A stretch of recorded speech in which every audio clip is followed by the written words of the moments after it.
प्रधानमंत्री हिंदू, गृह मंत्री हिंदू, शिक्षा मंत्री हिंदू, स्वास्थ्य मंत्री हिंदू, वित्त मंत्री हिंदू, रक्षा मंत्री हिंदू, योगी बाबा जैसे कई मुख्यमंत्री हिंदू, सारे आईएएस हिंदू, सारे आईपीएस हिंदू, सारे पीसीएस हिंदू, सब कुछ के बाद अगर हिंदू खतरे में है तो चुल्लू भर पानी में नाक रगड़ के इस्तीफा दे दो। तुम्हें सत्ता में रहने का अधिकार, तुम्हारी सत्ता खतरे में है, हिंदू खतरे में नहीं है।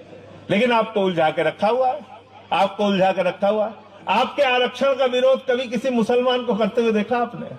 देखा हो तो बताइए, आप किया कभी? आप नहीं करते। अभी यूजीसी में आपको मुसलमान निकल के आया, भाई नहीं नहीं दलितों को उनका अधिकार नहीं मिलना चाहिए, वंचितों को, कभी देखा आपने? नहीं। लेकिन आपको बताते हैं सबसे बड़ा खतरा मुसलमान है, दूसरा खतरा कौन है? पाकिस्तान है।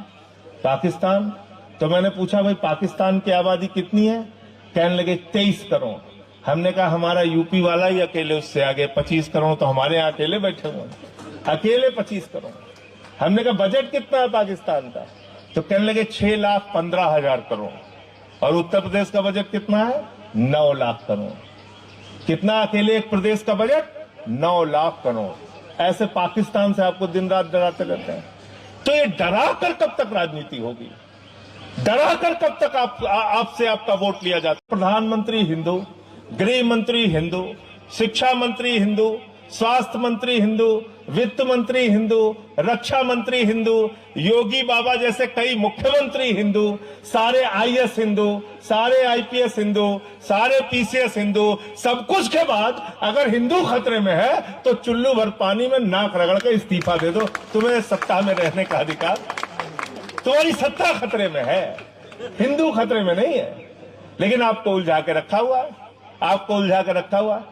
आपके आरक्षण का विरोध कभी किसी मुसलमान को करते हुए देखा आपने? देखा हो तो बताइए, आप किया कभी? आप नहीं करते। अभी यूजीसी में आपको मुसलमान निकल के आया, भाई नहीं नहीं दलितों को उनका अधिकार नहीं मिलना चाहिए, वंचितों को, कभी देखा आपने? नहीं।